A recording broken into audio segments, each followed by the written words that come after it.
Hello, friends of the World's Well Project, 10th edition. Today we're going to speak a little bit about the interest of the United States in the Middle East. They have always been very strong. It is just recently, a couple of days ago, that the United States President Donald Trump was referring to Iran and how he is not happy regarding the commitment of Iran um, towards the peace in the Middle East and of course, American interests there. There's superpowers that have very important interests. When you see that Saudi Arabia has already made a deal of $110 billion in armament or weaponry for the next 10 years, 5 to 10 years, um, that adds $200 billion in weaponry and armament that Saudi Arabia has, becoming a superpower in the Middle East, no doubt about that. Saudi Arabia and the Arab Emirates have accused Qatar of terrorism, something that Qatar has robustly opposed such accusations and doesn't agree with Saudi Arabians and Arab states that are attacking, of course, Qatar and accusing Qatar of terrorism, etc., etc. So big opposition from Qatar regarding this matter and these accusations that has been thrown to this little country. What is the position of the United States regarding Iran? Well, it's accusing Iran to be very influencing in the Middle East in all kinds of issues. For example, the New York Times just reported that in Iraq, the shelves in the superstores are filled with goods from Iran. Milk, yogurt, chicken, everything that you can find in there is products from Iran. Turn on the television and channel after channel broadcast programs sympathetic to Iran. A new building goes up, it is likely that the cement and bricks came from Iran. And when bored young Iraqi men take pills to get high, these illicit drugs are likely to have been smuggled across the porous Iranian border. And that's not even the half of it.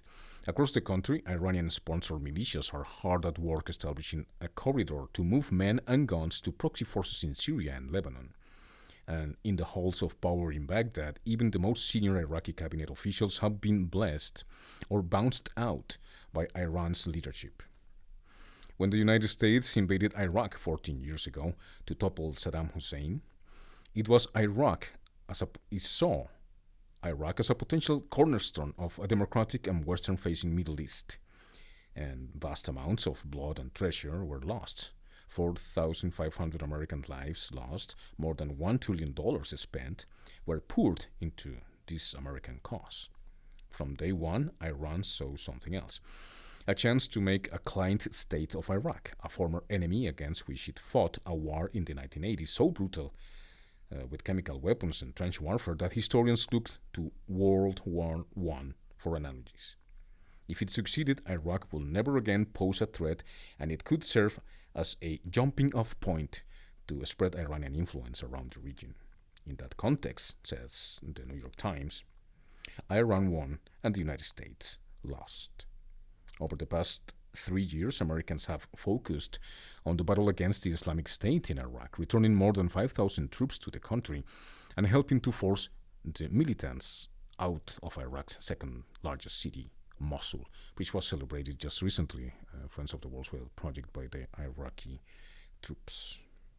But Iran never lost sight of its mission, which was to dominate its neighbor so thoroughly that Iraq could never again endanger Iran militarily, and to use the country to effectively control the corridor from Tehran to the Mediterranean. Iranian influence is dominant, says the New York Times.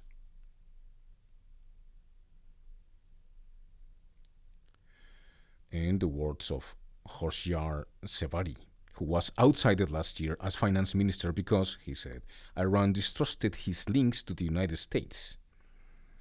The country's dominance over Iraq has heightened sectarian tensions around the region, with Sunni states and American allies like Saudi Arabia mobilizing to oppose Iranian expansionism. But Iraq is only part of Iran's expansion project. It has also used soft and hard power to extend its influence in Lebanon, Syria, Yemen, and Afghanistan, and throughout Shiite militia men on patrol in Al-Masra, a village in Salahuddin province in Iraq. As you can see, according to this publication of the New York Times on July 16 of 2017, Iran is the enemy. Iran is the power that be that is controlling the region and is taking over Iraq. And it's very sad that Iraq is in the hands of Iran right now. Yeah, the Americans didn't do nothing to cause such a territorial disaster, a geographic disaster in the Middle East. Apparently, the United States is being presented here by the New York Times like the good guys. Yeah, they are the good guys. They have nothing to do with the disaster that has been growing in the Middle East regarding this issue. But what is the interest of the United States on these matters? You really cannot separate the economy from war. And as retired General Smedley Butler famously said in the 1930s, war is a racket. It always has been. It is possibly the oldest, easily the most profitable, surely the most vicious. It is conducted for the benefit of the very few at the expense of the very many. Out of war, a few people make huge fortunes. And he was also, I should say, a retired Marine Major General when he said that. So here to really help us understand the situation in its entirety is someone who really is so knowledgeable on this subject. He's former CIA intelligence officer. He spent years as the chief of the Osama bin Laden tracking unit, and he wrote a book on it too, on Osama bin Laden. It's right there, called Osama bin Laden, and he's going to really help us understand this. So I just first want to say thank you so much for being on the show. Thank you for having me. It's nice to get the chance to speak to you. Thank you kindly. Obviously, Iran is such a hot-button issue right now. I just want to know what you think the reality of an attack on Iran is going to be, its likelihood, because just to put it in context, I mean, we heard Bush talking about this when he made the Axis of Evil speech. It came up again after the U.S. attacked Iraq. A lot of people thought that if there was an attack on Iran, it would come when Bush was president. So does that in some way mean that if it's gone this long without it, that it lessens the chance? I don't think so. I think they're going to go to war with Iran because it's really not an American choice anymore. It's an Israeli choice and the choice of the American Jewish lobby. You'll notice when Obama wanted to talk about whether there should be war against the Iranians, he didn't go to the Congress, he didn't go to the American people. He went to IPAC and more or less pled for more time to make sanctions work. So how do you separate rhetoric, though, from reality? Because I've seen at APEC, Iran has been the top of their agenda for as long as I've been covering it. And clearly there's plenty of documentation that APEC is, arguably the strongest foreign policy lobby in the United States. But how do we know that that will lead to some kind of attack and what that would look like? Well, they're not only the most strongest, they're the most corrupting. They've corrupted the American political system, both in the Congress and on the campaign trail. Otherwise, who would pay attention to them if it wasn't for money? Well, can you give us some examples that you feel substantiate that point? Look at Senator Lieberman. Senator Lieberman is the voice of Israel in the Congress, no matter what's in the interest of the American people, and he champions IPAC and the rest of those organizations. Do you think that the American people really want to go to war to protect the Israelis' interests? I don't think so. I know as an American, I don't want to go to a war with Iran for really any reason that I've seen presented to me. But are you suggesting, because this is something that you bring up, from what I understand of your work and your writing, that you believe in launching some kind of a properly identifying and then engaging the enemy, as you've put it? Is your criticism of possibly attacking Iran and engagements the U.S. has had in Libya and Iraq a reflection that this is not the case? No, well, yes, I think the policy of the United States under both parties, no matter who is president, which party runs the Congress, is to intervene in other people's affairs, especially in the Muslim world. We intervened in Libya, we intervened in Iraq. We're going to follow the Israeli lead and intervene into Iran. And the bottom line is none of those countries pose a threat to the United States in even the remotely distant future. And we are going to further destroy our own economy for the interests of the Israelis, their lobby, and the people they control in both American political parties. You know, I want to ask you, sticking to that, if you don't think that Iran is a threat to the United States, what substantiates that? Because, of course, the conventional wisdom is that it is, and that a nuclear Iran would be bad for everybody. Of course, we don't know whether it is a nuclear Iran. Well, if Iran had nuclear weapons, they would still be directly under the targeting sights of the United States, of Britain, and of Israel. If they had a nuclear weapon, they could not defeat us. We could incinerate Persia whenever we felt like doing it, or whenever we needed to do it. If you look at Iran, Iran's energy industry has peaked. And with the economy it supports, it's declining. It's a country of a limited number of Shia Muslims surrounded by a vastly greater Sunni population that surrounds it and hates them, would rather kill them than Israelis or Americans or Brits. And finally, if you look at the map, Iran is completely surrounded by U.S. military bases that have been built in the last 10 years. In Cold War terms, if you will, Iran is completely contained. But I think we need to remember that Iraq was completely contained, and that didn't stop that war. The one caveat I would have on that, you ask what would happen if we attacked Iraq. The Iranians have a tremendous capability within North America, Canada and the United States, Mexico and the Caribbean, to conduct terrorist operations inside the United States. And I think they've built that capacity to be able to respond to an attack by us. They would not use it against America as a first strike, but they certainly would respond to it and really cause havoc in our country. So what are you saying could be the blowback if the U.S. does strike Iran militarily? Certainly terrorism within the United States would be one thing. Do you think something on the scale of, you know, a 9/11? I don't know what they can do in this country. They can certainly do low-level stuff. The stuff they do to the Israelis, or the Palestinians do to the Israelis, bombing schools and hospitals and blowing up IEDs in the road and that kind of thing, all of that can be done in the United States. We have 12 million undocumented aliens. We don't know who's in our country. And certainly the Iranians will exact a pound of flesh. They're not going to be pushovers. They're not Palestinians.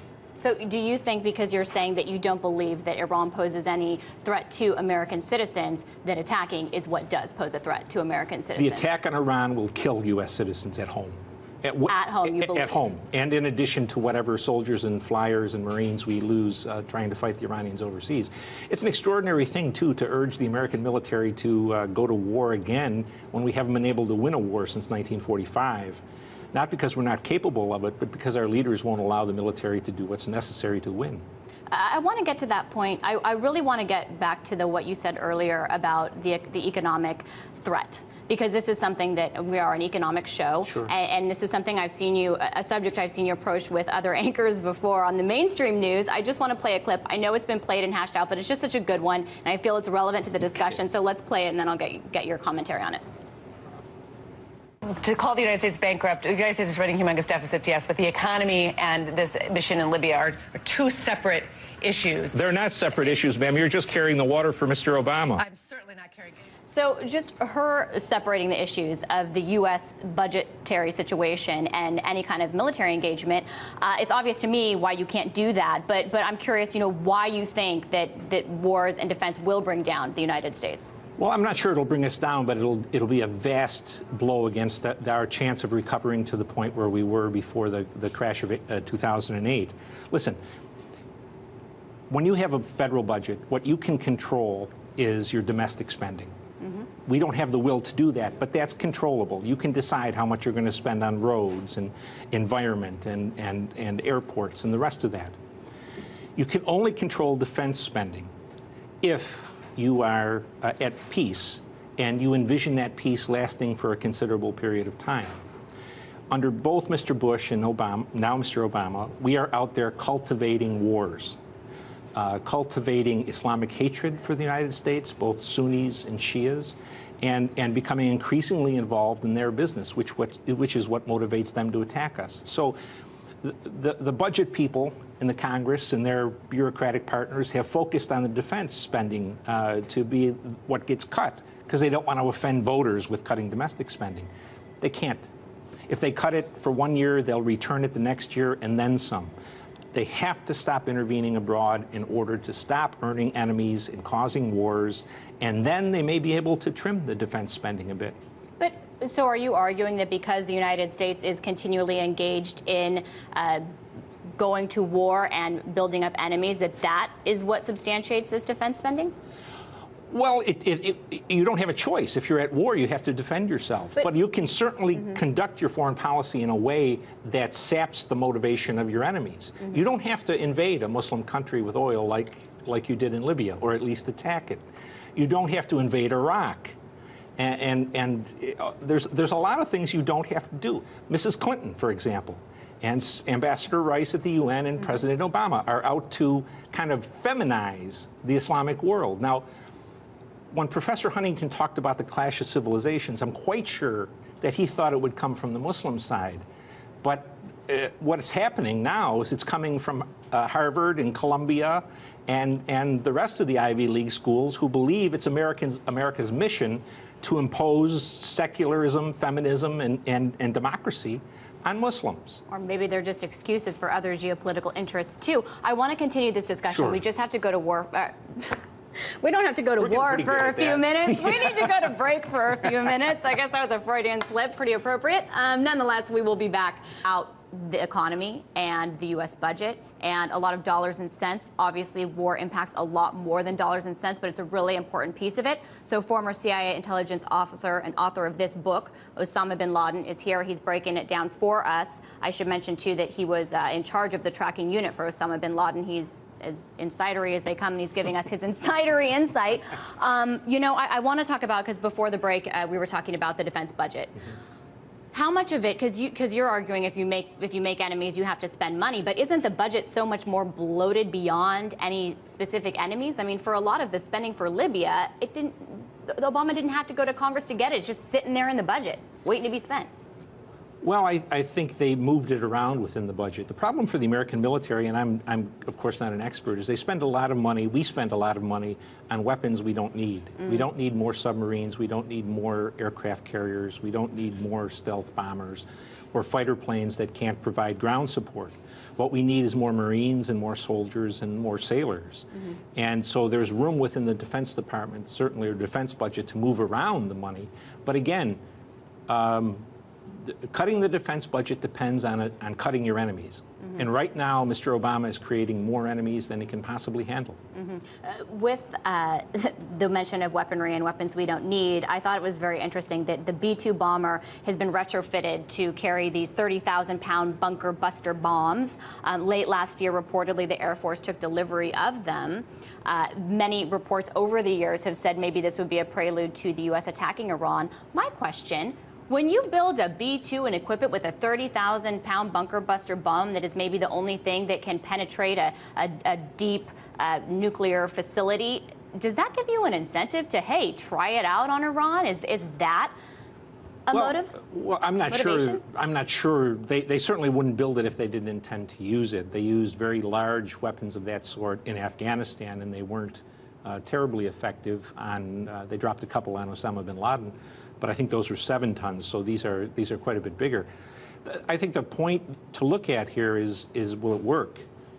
You have a lot of people in the Defense Department who build the toys and they want to try to use them, and it's really irrelevant whether it works or not. It's kind of, will it blow up, and that's fine. The idea that you're going to pound the Iranians into oblivion from the air is absurd. Air power wins you virtually nothing. We saw it in Libya. The air power didn't win. It's the former Mujahideen who have turned eastern Libya into an Islamic state now who won that war on the ground. So the idea that we're going to engage the Iranians, whether it's with smaller or larger weapons, and win is nonsense. We may put their program back a few years, but we will earn enormous hatred from the Iranians. We will earn terrorism in the United States, and we just may bridge the gap temporarily between Shias and Sunnis and created a 1.4 billion Muslim community that is really at war with the United States and its allies. And in that scenario, would there be boots on the ground in Iran if you're saying that air power is not enough?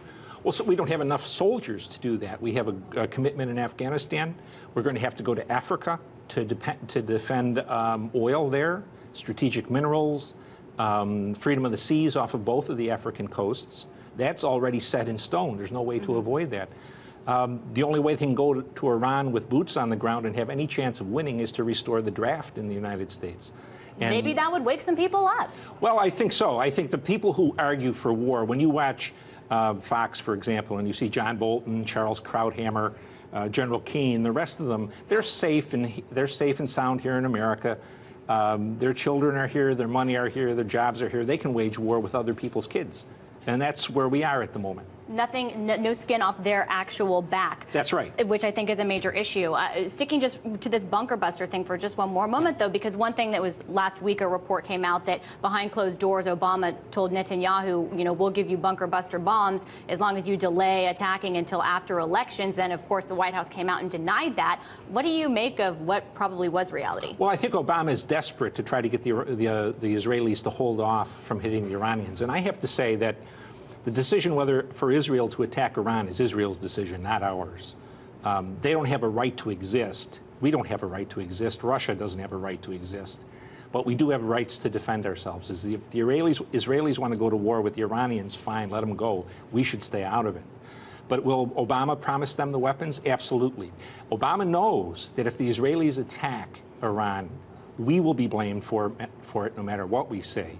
And if they attack Iran, the Iranians will conduct terrorism within the United States and almost certainly cause his defeat, because the prediction, you can predict terrorism occurring in this country if the Israelis attack Iran. So Obama is desperate. So whether the Israelis attack or the U.S. attacks, you think it would be the same blowback in the for Muslim the US? world? There's no difference. In the Muslim world, if the Israelis attack, the Americans give them the green light. Well, they're going to use American aircraft, American bombs, American money. And, if you remember, when the Israelis attacked Lebanon in 2006, they ran out of ordnance. And we supplied them very publicly, very, with a lot of fanfare. And the Muslim world doesn't forget these things. We assume Muslims are stupid, and it happens they just beat us in Iraq and they're about to beat us in Afghanistan. So really, how stupid can they be? Yeah, doesn't really sound like it. I really appreciate you being on the show. We're out of time for now. We're going to have to leave it there. But it's nice to see you. As always, we appreciate your insight. That was Michael Scheuer, former CIA intelligence officer, also an author and professor. Is really the United States going to war against Iran? Is the American people really wanting to go to war against Iran? Does the public opinion or just the polls in the United States, controlled by the media, by the mass media and its owners, going to use these polls against the public opinion in the United States? Why do I say against? Because the polls are going to say that surely most Americans would like to go to war with Iran. According to this publication, that is the case. We should remember what happened during the invasion of Iraq. I quote, "Iraq leaders have not met their own political benchmarks to pass an oil law. We need to send a message to Iraq's leaders that the lack of political progress is unacceptable," close quote. Hillary Clinton, August 22, 2007. Iraq was the first step after Afghanistan to get strong in the region by the United States. And the United States was building a case against Iran to change the government and impose their private policies. Well, so President Ahmadinejad said, I quote, "Our suggestion is very clear. Let the Palestinian people decide their fate in a free and fair referendum."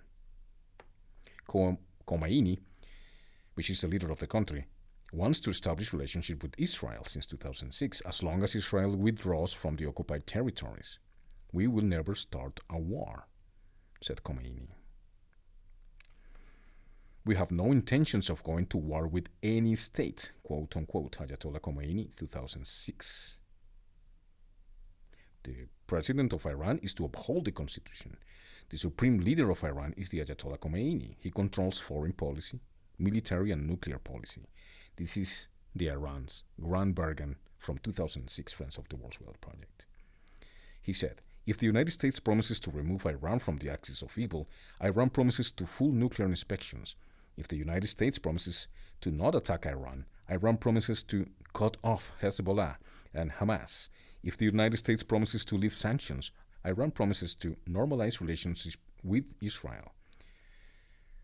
This was the bargain presented from Ayatollah Khomeini through his president, and this bargain was rejected by the United States. The same happened with Saddam Hussein before 2003, and what happened was, regardless of the massive millions of people all around the world that said no war against Iraq, they didn't care. They just went to war against Iraq, and look the consequences. But we have to listen to what happened, because now what the United States is doing again is to demonize the enemy, because we have to remember that the steps for war are: first, demonize the enemy; second, exaggerate the threat; third, fake a diplomatic effort; then establish a pretext; after that, draw a line and said that that line was crossed; and after that, start bombing. Exactly what happened in Iraq. And according to the Code of Federal Regulations 28 CFR, Section 8.85, the definition of terrorism is the unlawful use of force and violence against persons or property to intimidate or coerce a government, the civilian population, or any segment thereof in furtherance of political or social objectives. According to Peter Bergen and Paul Cruikshank, the report of the Select Committee on Iraq says that the Iraq effect, I quote, "war has increased terrorism sevenfold worldwide." Let's see what is really happening here.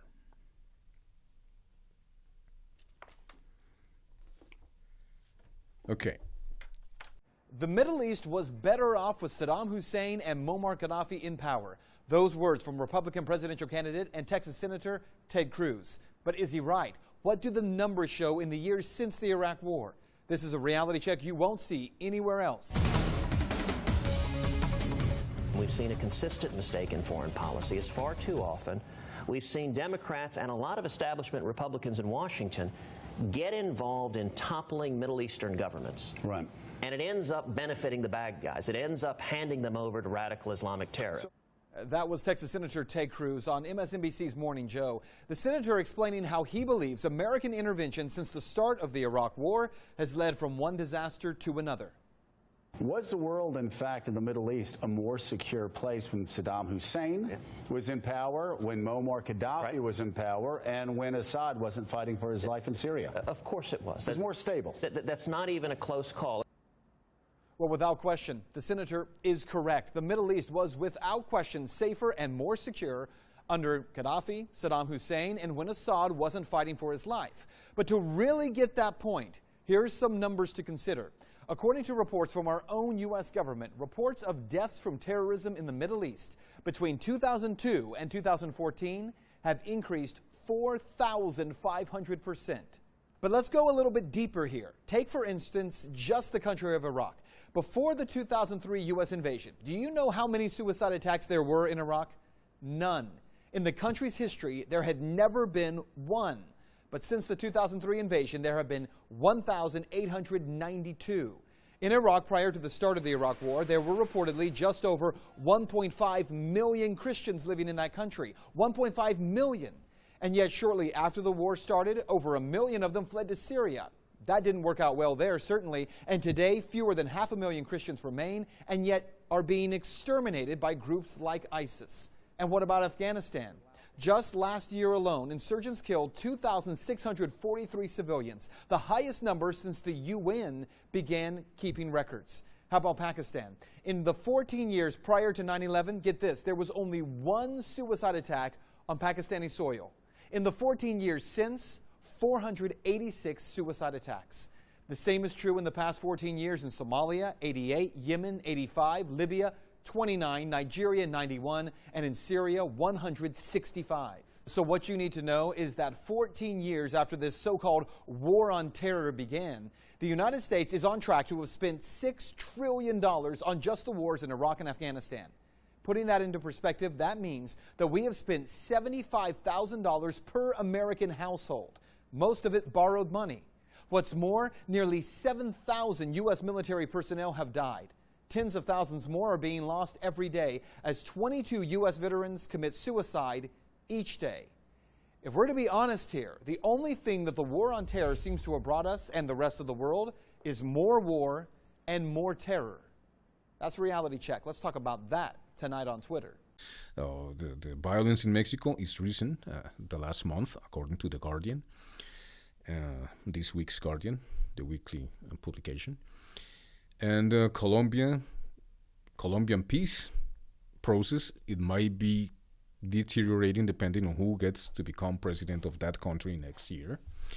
And the paramilitaries and the corruption and the Panama Papers and, all around the world is happening the same. When we took a look to Turkey on the last edition of the World's Wealth Project, it's because apparently the only political venues that this world have nowadays is plutocrats and warlords. That's it. Whoever opposes those warlords or the people that get in charge of their countries by by fraud elections and stuff like that is to keep the power that is going to combine all the corporate interests, TPP, TTIP, and others, in order to take control of everything. Mining projects, minerals, water, resources, economies of the world.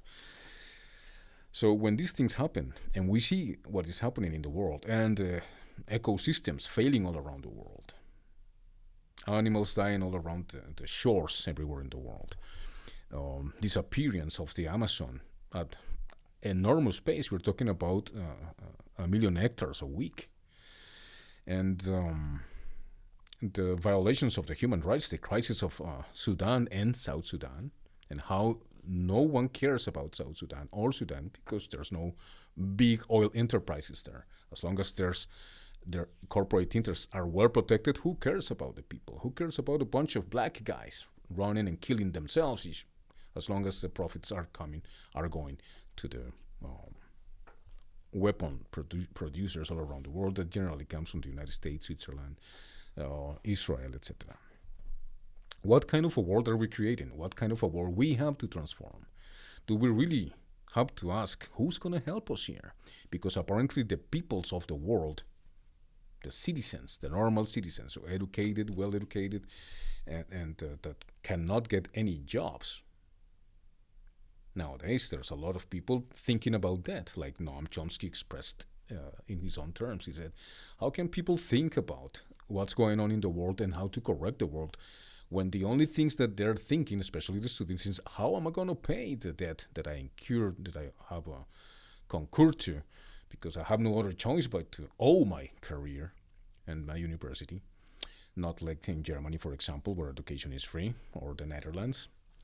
But like Bernie Sanders exposed in the last elections for presidency, too sad that he didn't got elected, that is to pardon the debt of the students. Just to bail out the debt of the students like we did with the banks, like they did with the banks. No, apparently plutocracy and terror is the only way that works. Apparently, John Locke, Jean-Jacques Rousseau, all the thinkers that created democracy, that invented or perfectionized democracy throughout the years after Greece 2,000 years ago, doesn't matter. No changes for the population, for the education of the people, are in the interest of the superpowers or the plutocrats. They just want to follow the 10 Commandments of the Georgia Stones. That's it. Who's guiding these guys? The World's Wealth Project asks you. Is there a God? Because now science is saying, no, there's no God. Everything is controlled by algorithms right now. And now the modifications in genetics and the advances in genetics are practically selecting what kind of people are we going to be. They want to, like I said in the World's Wealth Project before, they want to grasp the tree of life and become eternal, as in the book of Genesis. So we appreciate that there's many other religions here and there, that God might be an invention of humans and that God never existed.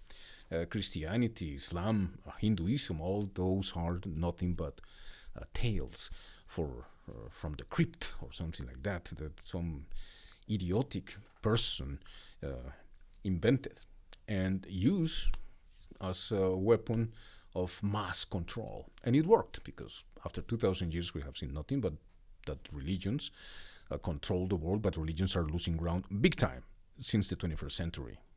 Since 2001, religions are not important anymore, because they have shown themselves also to be instruments of decadence and instruments of abuse and instruments to control massive populations. I invite you guys to call your God, because in this moment that there's Christian, there's Muslim, there's Hindus, okay, let's call the guy. Whoever you are, God, show up. You need to show up, because this world is not going to make it. And if you created this world, it was not evolution, but you, Creator, created this world, well, it's time to show up. We are claiming your name. We're asking you, come back, show us that you are, before we destroy ourselves. It's a little exaggeration here, you might say, but I don't think so. We're going to become eternal, but only few will survive. 500 million people, that's the idea. I don't think so, Paul. So if there's a God, show up. We need you. Hope to see you next time, friends of the World's Whale Project. And I hope you have a compromise. You pay attention to this program and change the world. Change our practical realities by voting, by becoming a part of the World's Whale Project, and which purpose is to create a new world possibility, a way out of the issues that I just mentioned and have been mentioned throughout these programs. For us, for the country, for the world. I hope to see you next time in the next edition of the World's Whale Project. Au revoir. Goodbye, guys.